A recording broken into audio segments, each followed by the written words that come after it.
뒷, 더 빨리 갚을 수 있는 법 알고 있지? VIP용 영상. VIP용 영상? 그럼 VIP용 영상으로 이하드 다 채우면 이자 원금 한 방에 다 까주겠대. 그 수납도 잘 내. 좀 일어나봐. 어? 방금 좀 이상한 사람 왔어.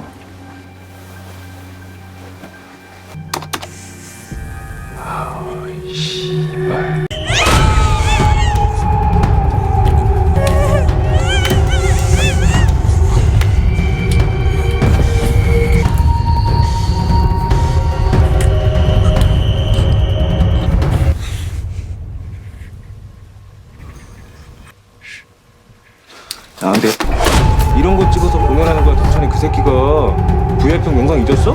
평생 여기다 써볼 거야?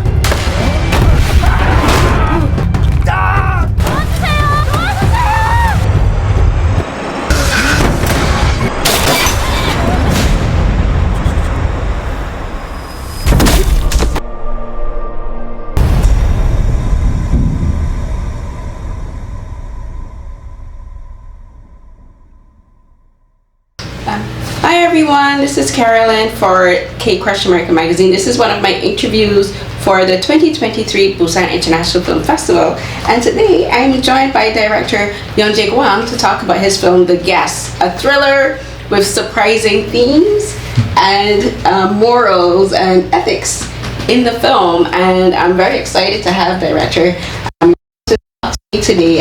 So thank you so much for joining me. So The Guest is a film about these two young men who work at a motel, and they at first you think it's just a regular motel, but you realize these two young men, they're recording the rooms in these hotels. So they record like the prostitutes that are coming, their customers, and they're selling it to pay off the debt. And the film is based on a short film from 2016, right? And so it was a short film first. And I think I knew about the short film before because I was like, when I was coming to Busan and I saw the film list, I was like, this sounds very familiar. And then I saw the film, and then I saw the feature, and I was like, okay, wait, I think I've heard about this before. So talk to me about the original concept and idea for the short film. The concept of the film is both are same in short film and this feature film, and I was trying to make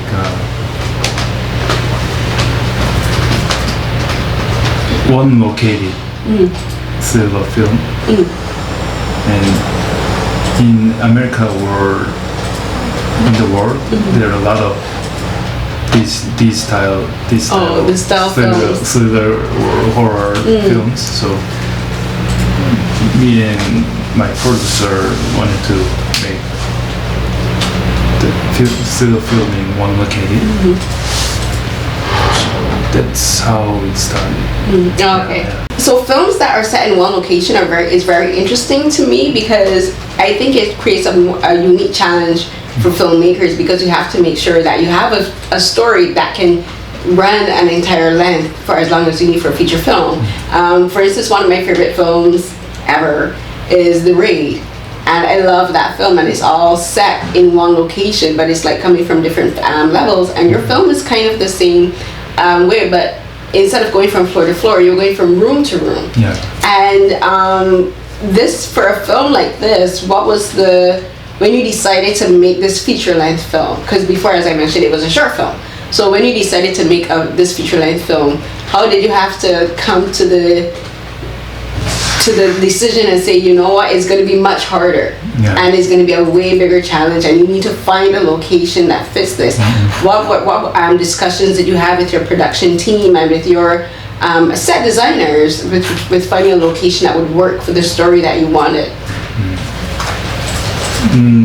The produce team is already they had a lot of experience in Korean movie industry, so I didn't worry about the location or something.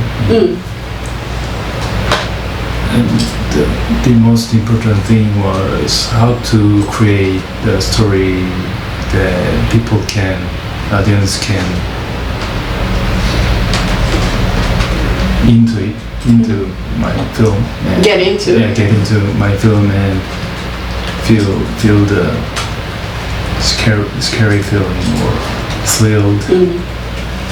So that was the most important thing when I wrote the screenplay for this feature film.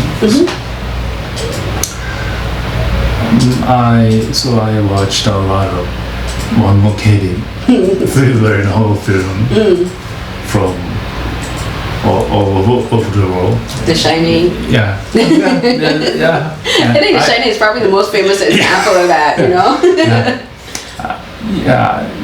Yeah, honestly, I watched Shine again from there. And I also watched a lot of low-budget horror film, like my film, from Europe or America. And that work was fun to me because, like you said, it was a kind of challenge, big challenge to me and my producer.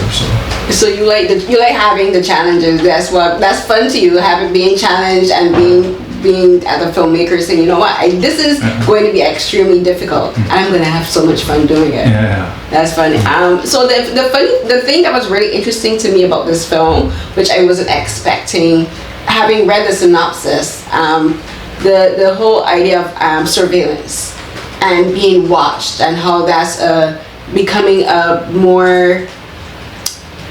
bigger concern for society. I know for like Korea, there's and not just in Korea, but like in Japan and China, there's a rising issue of women being surveilled in like hotel rooms and in bathrooms and even dressing rooms in public places like malls and supermarkets and stuff. And like for me, being a woman, anytime I go someplace public and I do have to use a public bathroom, I'm always automatically looking for the little peepholes and stuff. And your film surprisingly addresses that. It's talking about the dangers of surveillance. So tell me about having that concept, because I'll be honest, as a woman, sometimes we don't expect male filmmakers to tell those kind of stories in nuance. But using it in a thriller, I think is very smart, and inserting it into the story the way you do is very smart, because you don't make it obvious, but you make the audience have to think about what you're saying in your story. So tell me about being a male filmmaker and deciding this is going to be the I guess you could say the horrors of society, because that's a horrific thing for women to have to experience all the time.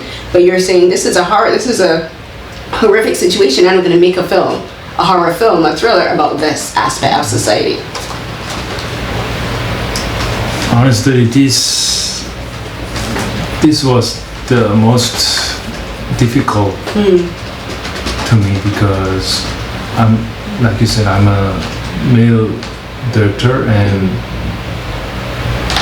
I put this concept, hidden camera concept into my film was difficult, because it could be a little bit non-ethically, 윤리적으로 문제가 될 수도. It could be ethically problematic. To have as a man telling the story. Because I'm a male director. I actually think it's actually sometimes better for male filmmakers to do this, because it's about being a man taking the responsibility to tell the story, and you're telling it in an ethical way. To me, the film tells it in a very ethical way, and you're not doing it gratuitously. Like when you have the female character who is introduced and she goes through a very horrific experience, like what I think you did very important in this film is when what happens to her in the hotel room and afterwards happens, you don't make this the point of the story. It's more about it's more about how these two men stood by and watched and how they didn't help. To me, because I think that is an ethical way of telling the story. So like applause to you for doing it. So I think you'd manage it very well. Thank you. I just wanted to make more thrill in the film. So I put this concept into my film because especially in Korea, when you're in Korea, you can be recorded in everywhere. Like you said, inside the building or outside the building, streets, or restaurants, everywhere. So I thought that was a little bit scary to me suddenly. So I wanted to that feeling into my film to make a more thrill or horrifying feelings. Yeah, you did, because for me, when I was watching the film, I just kept wishing these two men would do something, that they would just do something. And in real life, that's the horror of real life. That is the thriller aspect of real life as a woman, because women do get assaulted, and they can be assaulted publicly, and people just stand by and do nothing. And like you'll have men that will say, oh, it's not my place to get involved, that's not my business. And what your film is kind of saying, it is your business, that you're there, you're a witness, that you have the power to do something. And so it's a very precarious way to have to live, to always be worried about being watched, and like there's a very something that your film that you do very unexpected at the end, where you kind of show there's the being watched by the two men and being watched by the villain, but then there's also being watched by the government outside. There's the cameras by the traffic lights, the traffic cameras building surveillance. So you do talk about different levels of surveillance and the different and power dynamics in that, and how people are just like happy standing by and watching, and then try to say, I'm not guilty, I'm not complicit, I don't play a part in the story. So you said you were worried about perhaps not being the right person to tell this story and being unethical. Did you talk to any women in your life about telling this story? And did you get any advice or any perspectives from the women in your life, like maybe your mother or your sisters, if you have any? Some women talk to me. They're really into this story because many women in Korea are being recruited by hidden camps. So some audience who watched my film, and they got so terrified because that my movie make them so anxious. And it's unfortunately it's common to Korean women. So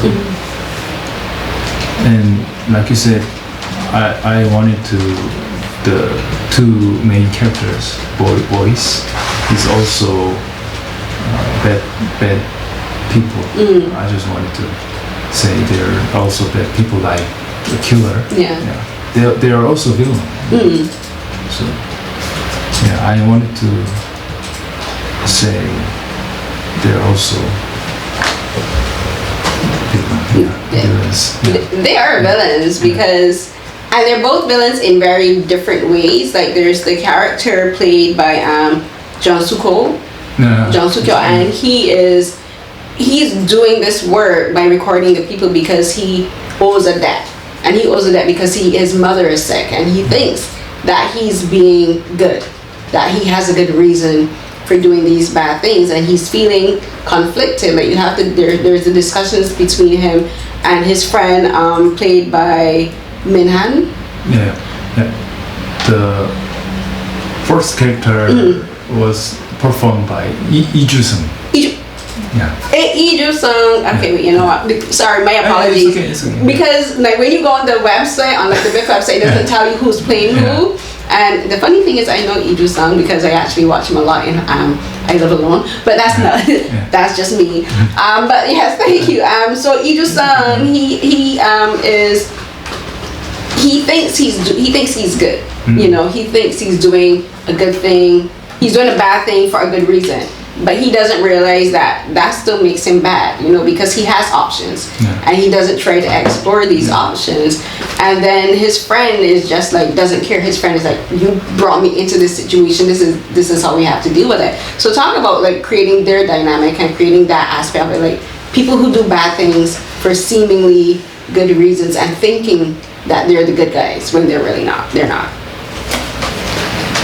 Many people like to 합리화하고 싶어 한다고. They want to, you know, justify themselves. Yeah.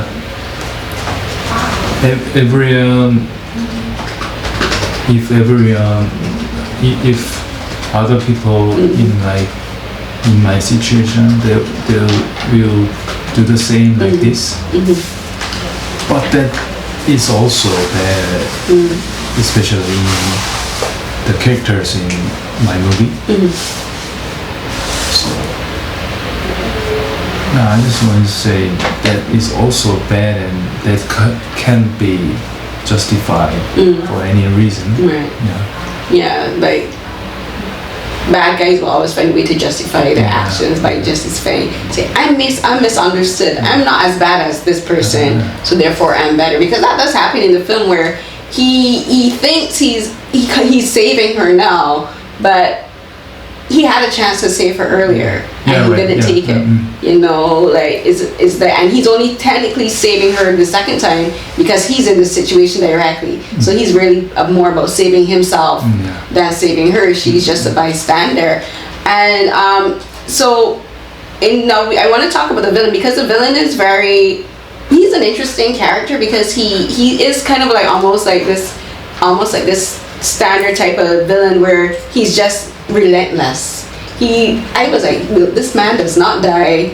He does not. He's like the Energizer Bunny. Energizer Bunny. He just keeps going and going and going. Like he pops up and I'm like, he's like Jason, you know, like Jason and Freddy Krueger refuse to die no matter what you do with them. But those kind of characters are interesting because as a villain, it really does heighten the threat in the film and really show you that, again, using the surveillance as the metaphor, he is kind of like surveillance. Like no matter what you do, it keeps happening, you know, and like people, and like the only way to bring him down, it has to be, I think, a collective action. Like it has to be a group thing. Like you can't bring him down alone. So talk about this villain that when working with the actor, because he speaks like a couple times in the film, and the interesting thing is that when he speaks, is that it's not in a menacing way.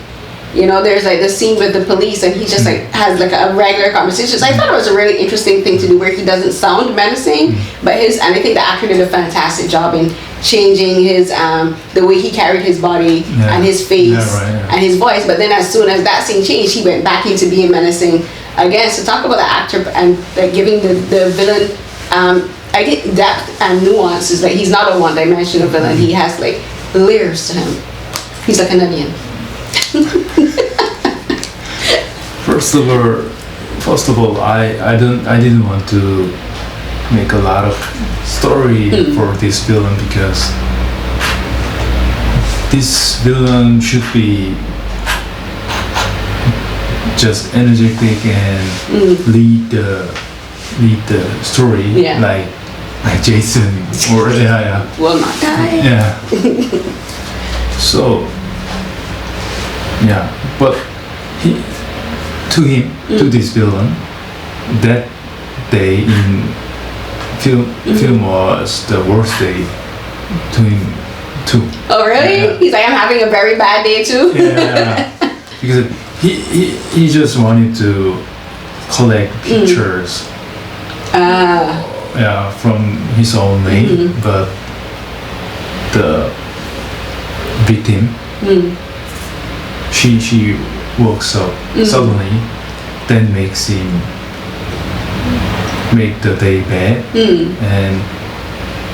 and it's getting worse to him because the workers from motel comes up and they met together like this. So he's going crazy because of, he couldn't control anything.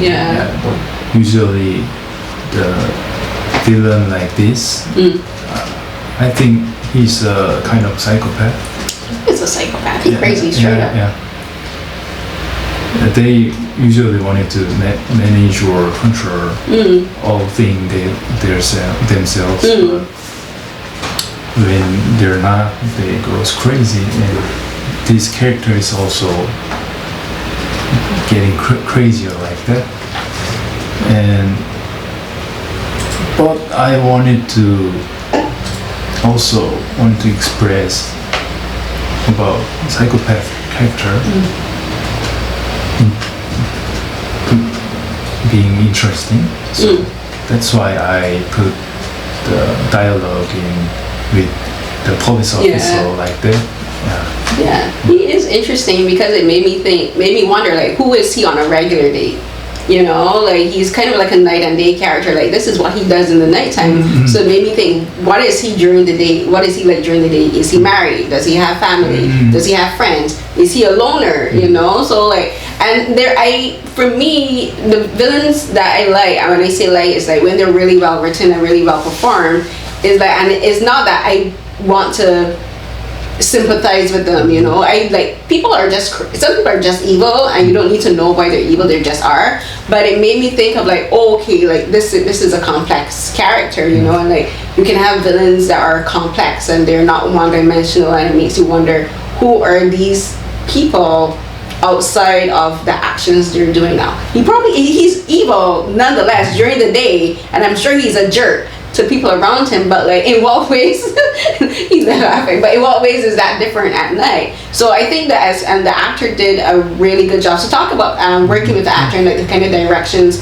that you gave him for this film, because the interesting thing is that, as I mentioned, he's relentless, and while it may seem odd, I think that can be very exhausting for an actor, because he has to keep this kind of persona for a very long time, and it's not just about being quiet or stoic and menacing, like, but it's a very action oriented film. He has a lot of action scenes. So talk about working with the actor to make sure that when he's in this space, that he doesn't overdo it, because there has to be a balance in telling stories. The actor who performed that villain, and his name is Jeong Sook-yo. Jeong Sook-yo. I have the finger, but I put the names wrong. He's Jeong Sook-yo, yes. He always have a lot of energy as a person. And first time he started to make a character himself with this role, he tried to make a lot of story himself, but we talk a lot about this, and we decide not to make a lot of former story. So to not give him too much of a backstory. Backstories. Because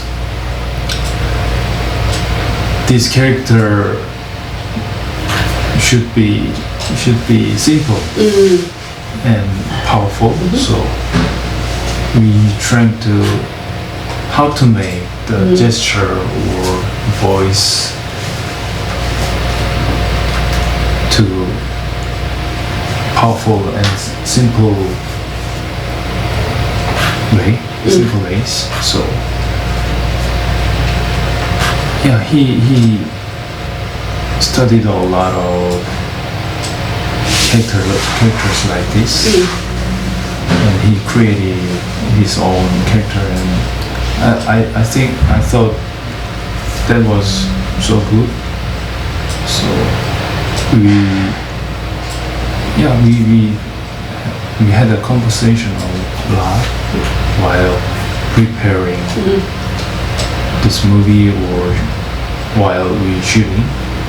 So I think to me it wasn't difficult because okay. he was so good. So Yeah, he was great. He was very interesting, and I did see. I was at the Q&A. We met at the Q&A after, and when I was watching him his Q&A, like you mentioned, he does have a lot of energy, Yeah. and he seems very funny. He even came on the stage with like a little mini plastic axe to pay homage to a scene in the film. I thought it was kind of funny, but I think to me it's always surprising where the most energetic or even the most like funniest people play the darkest characters the best.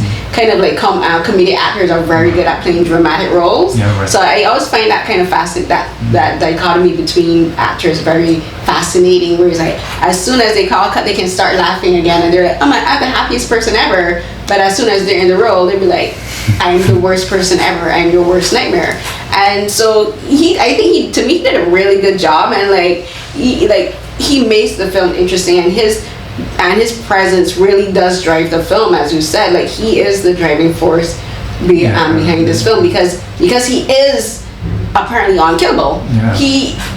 He creates more obstacles for the characters, and in talking about the obstacles for the characters, we mentioned the victim played by Min-cheol. And before I asked you about speaking with women in your lives about the threat of surveillance and hidden cameras for women in society. Talk to me now about working with the actress, because her introduction into the film is very traumatic in the sense that it's a very violent introduction because she's being assaulted, and then everything that happens after her just gets worse and worse. And that's the thing with this film. This film is like going from a bad day to the worst day ever. Before I asked you about speaking to women in your life about the film, and they talked about the feeling about being feeling the threat of surveillance and hidden cameras. So because of the victim in this story played by Oh Hye-won, her introduction into the film is very traumatic because she's being assaulted, and then everything else that happens to her after that just gets worse and worse. And before she gets there, we don't know how she got there. We don't know how she met the villain. We don't know if they knew each other before, if he kidnapped her or whatever. But because it's such a traumatic situation for her physically and emotionally and mentally, talk to me about working with the actress, with Oh Hye-won, about just feeling safe on set one, but then also her, if you also got her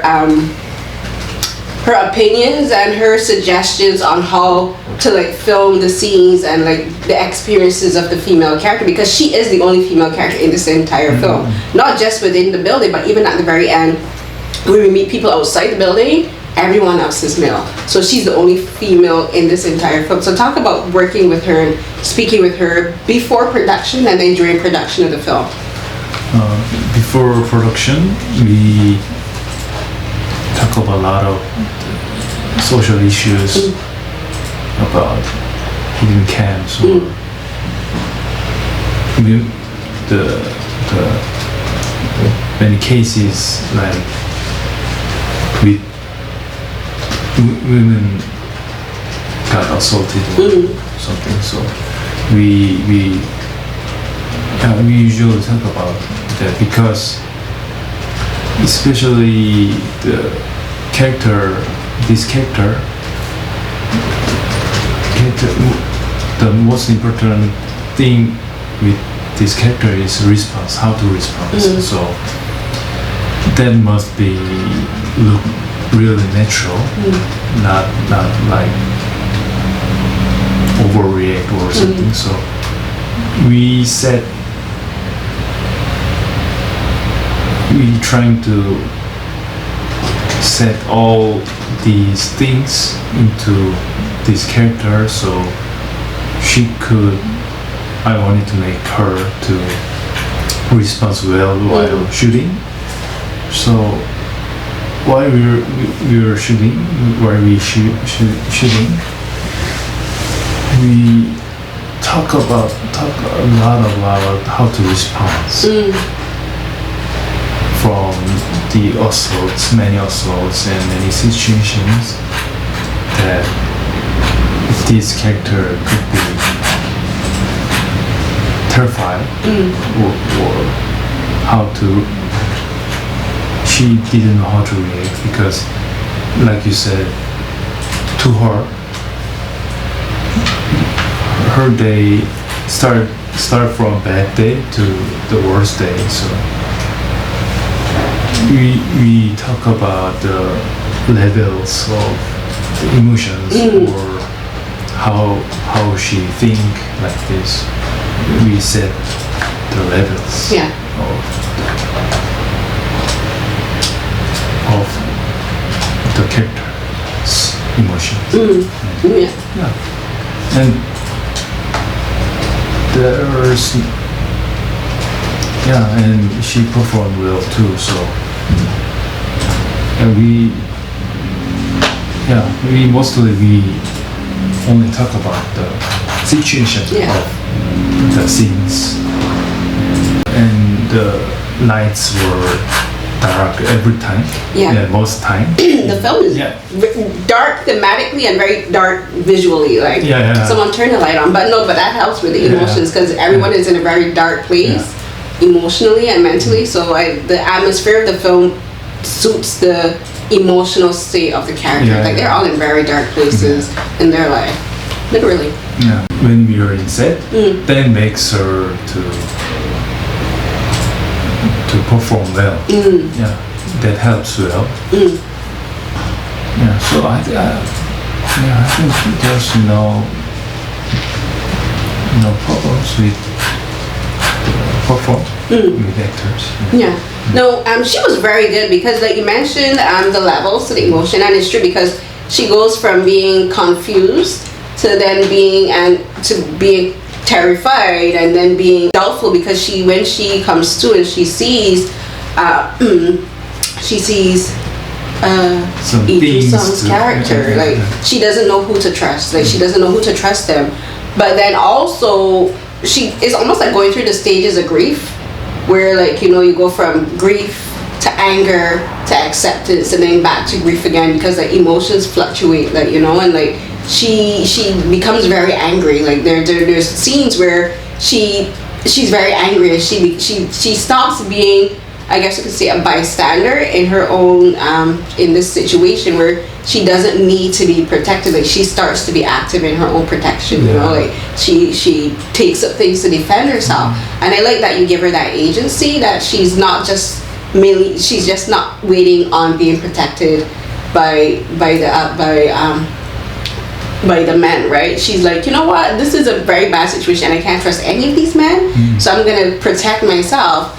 And she then becomes very filled with rage. She's angry, like she's being chased and she's like, I'm not gonna be fearful, I'm gonna be angry. I'm gonna be angry at the situation that I've been placed in by these men. And then there's a scene where, I'm not gonna spoil it, but there's a scene where she becomes very apathetic, where she just like, all of her emotions disappear and she walks away and she's like, I don't even care what happens here, this is not about me, I'm gonna step outside. And I like that scene where she's just like, I don't have to feel sympathy for you, like you created a situation for yourself and you created a situation for me and I'm not going to be involved in it. So talk about that particular scene, because the scene that I'm referencing, I'm not going to spoil it, but I thought that scene was very powerful to me because she sees the reality, she sees the truth of this situation, the proof of the videotapes and everything, and she just walks away. So I want you to talk about that particular scene, because to me I think that might actually be the scene in the film that really just sticks out with me, because I love that she just walks away and she doesn't care, she doesn't respond to him, she's like, that's not for me. I didn't want that character to sympathize the situation or someone, and I think that real happens in real world. Of course, it's not same exactly, but many viewers make these crimes more. So they're same as the